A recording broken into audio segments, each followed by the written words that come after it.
Hi hello नमस्कार, मी नेहा तुम्हा सर्वांचे अजून एका नवीन व्हिडिओ ब्लॉगमध्ये स्वागत करते. तर आज करूया आपण किचनची डीप क्लिनिंग. तर बघू शकता मी इथे सकाळचं जे स्वयंपाक वगैरे काढलेला आहे तो सर्व मी काढून घेत आहे आधी छोट्या भांड्यांमध्ये. म्हणजे आपण ते आधी जे कर्कटे भांडी आहेत ती घासून घेऊया आणि मग नंतर बाकीची भांडी काढूया. तर इथे सर्वप्रथम मी ते सर्व भांडी घासून घेते आणि नंतर मग बाकीचे भांडे काढते.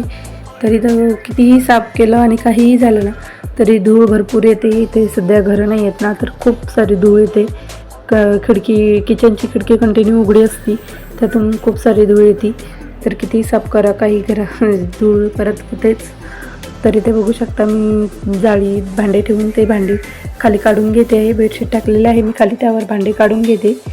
आणि ते छोटं रॅक आहे माझं, ते सुद्धा मी काढून घेते. त्यात छोट्या छोट्या बरण्या आहेत, काही काचेच्या आहेत, काही तुपाच्या, इलायची वगैरे असे छोटे छोटे काहीतरी सामान आहे ते सुद्धा मी काढून घेते.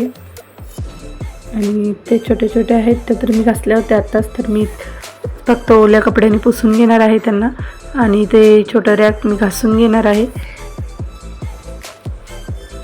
तर मी इथल्या वरच्या वस्तू पण काढून घेत आहे, कारण की स्टाईल पण थोडे चिकट वाटत आहेत, तर त्यासुद्धा घासून घेणार आहे व्यवस्थित. तर त्याच्यात आणि वरचं सामानसुद्धा काढून घेतलेलं आहे.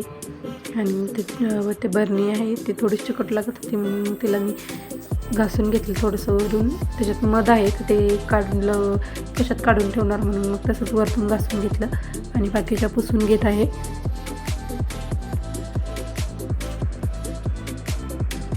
तर मी इथे तुम्हाला दाखवत होते की बघू शकता किती छान निघलेले आहेत पुसून घेतल्यात तरीसुद्धा. आणि कसं असतं ना, किचन स्वच्छ असलं ना की बाईचं म्हणजे किचनमध्ये येऊन कामं करायला सुद्धा खूप मन लागतं आणि यावंसं वाटतं. आणि मोस्टली सगळ्या बायांचा अर्धा दिवस तर किचनमध्येच जातं. त्यामुळे महिन्याला 1.5 महिन्याला साफसफाई केलीच पाहिजे. तर त्याच्यामुळे चला मी सगळं काढलेलं आहे. आता काढायला तर काही नाही वाटत, नंतर लावताना खूप टेन्शन येतं. तरी ते बघू शकतो मी भांड्यांची जाळीसुद्धा घासून घेते. तीसुद्धा गॅसजवळ असते ना तर जास्त चिकट होते. ते फोडणी वगैरे आपण भाजी देतो ना तर ते त्याच्यावर जाऊन बसते, मग ती जास्त चिकट होते. तर बघू शकता इथे घासून घेते आहे आधी आणि नंतर लगेच भांडे काढून घेतले मी रॅकवरचे, ते सुद्धा घासायचे आहेत. आणि ते घासण्याआधीच मी रॅक घासून म्हणजे ओल्या कपड्यांनी पुसून वगैरे ठेवते, म्हणजे तोपर्यंत ते सुकेल. आणि पाठीमागे बघू शकता तुम्ही रुद्रची सुद्धा काही ना काही मस्ती चालू होती. आज त्याला पण सुट्टी होती स्कूलला, त्याच्याने त्याचं पण मधात लुडबुड चालूच होती. तरी ते बघू शकता मी सगळं काढत आहे पसारा. या छोट्या छोट्या बरण्या आहेत ज्यात की मसाले आहेत भरलेले. मी तुम्हाला तेच सांगत होते की यात मसाले आहेत आणि ते नाही काढू शकत ना, परत कशात ठेवणार वगैरे. आणि ते स्वच्छच आहेत, त्याच्याने मी त्याला फक्त कपड्याने पुसून घेणार आहे. तर रॅकसुद्धा बघू शकता मी पुसून घेत आहे. आणि रॅक पण एवढं काही घाण नाही आहे घासायसारखं, फक्त ओल्या सुक्या कपड्याने एकदा पुसून घेतलं की होऊन जातं छान. तर बघू शकता मी ते सुक्या कपड्याने सुद्धा पुसून घेते. आणि लगेच मी ते रॅकवरचे काढलेली भांडी जी होती ना ते सुद्धा घासून घ्यायचे, ते सुद्धा घासून घेते पटापटा.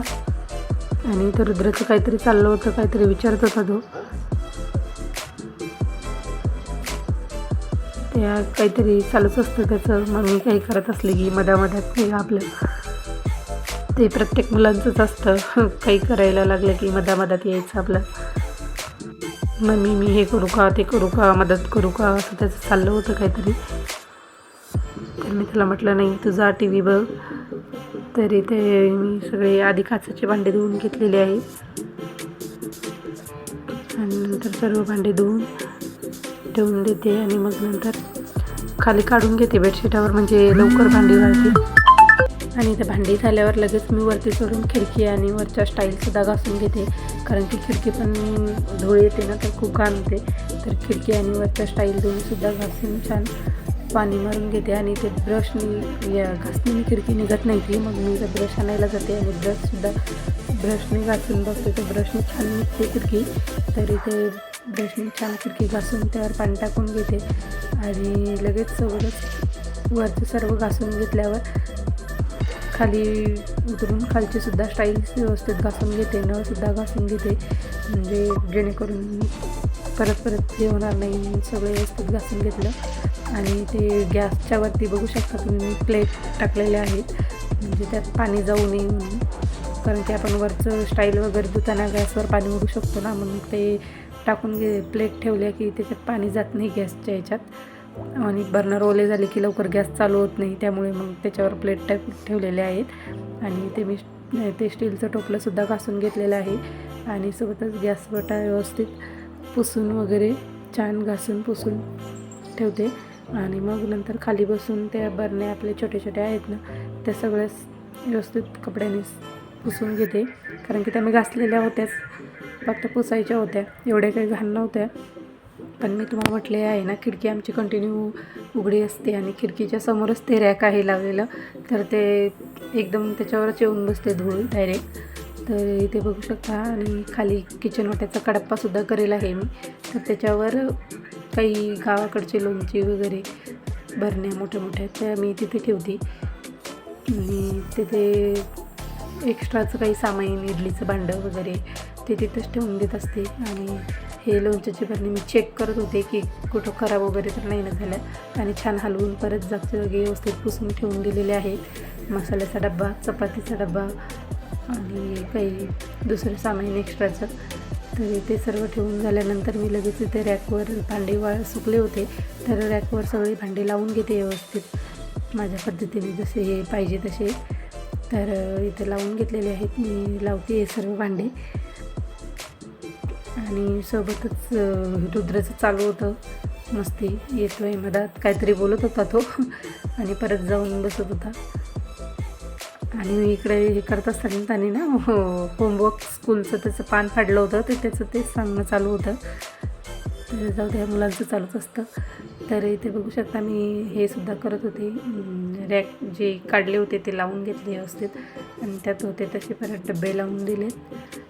आणि ते कप वगैरे सगळे व्यवस्थित ठेवते. माझ्याकडून कप जास्त फुटतात, मग मी ते आधी व्यवस्थित ठेवून घेते.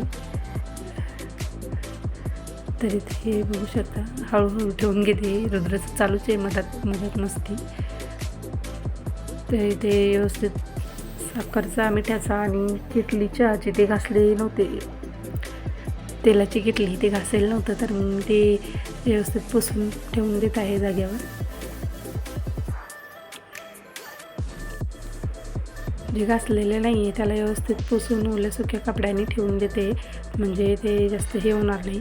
आणि सोबतच फ्रीजवर सुद्धा बघू शकता तुम्ही, मी पसारा ठेवला होता इथल्या किचन वाट्यावरचा उचलून, तो सुद्धा काढून घेते. तो पण काढून व्यवस्थित ठेवला की छान होईल, म्हणजे सगळं होऊन जाईल. आणि इथे लगेच तो फ्रीजवरचा पसारासुद्धा काढायला घेतला पटापट. आणि मिक्सरसुद्धा घासायचं होतं, तर म्हटलं लगे हात ते पण करून घ्यावं, परत राहिलं की तसंच राहतं. तर मिक्सरसुद्धा घासायला इथेच घेते. आणि हा जो मेकअपचा आपला हे असतं ना, काय म्हणतात त्याला,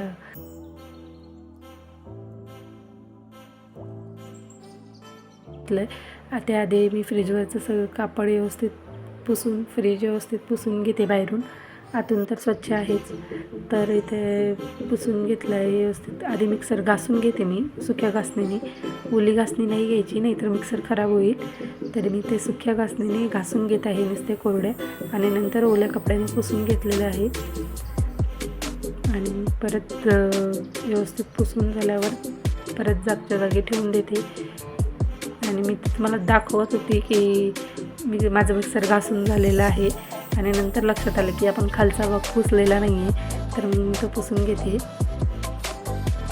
आणि ते ठेवून देते सगळं जागच्या जागी. परत काढताना काही वाटत नाही, नंतर ठेवताना वैताग येतो खूप, कुठे काय होतं काही आठवत नाही. आणि ते सगळं झालेलं सुद्धा सर्व आवडलेलं आहे, ते दाखवत होते की माझं झालेलं आहे सगळं आवडून झालेलं आहे. आणि रॅकसुद्धा झालेलं आहे आपलं सगळं आवरून. आता ते सर्व मोठे डबे राहिले ते मी आताच घासून घेतले होते, तर मी काही घासतच नाही फक्त आता कधीतरी पुसायचं ओला आणि सुका कपडा करून पुसून घ्यावे. झाला असेल जास्तीत तर चला मी माझा आवरून घेते आणि ते काय आता काढत नाही. आणि चला सर्वात शेवटी झाडू आणि फरशी पुसून घेते, म्हणजे सगळं काम आपलं होऊन जाईल. आणि चला, व्हिडिओ आवडत असतील तर नक्कीच लाईक, शेअर आणि सबस्क्राईब करायला विसरू नका अशीच नवनवीन व्हिडिओ पाहण्यासाठी. तर कसा वाटला आजचा व्हिडिओ नक्कीच कमेंट करून सांगा. तर चला, मी इथेच व्हिडिओ थांबवते. Bye bye.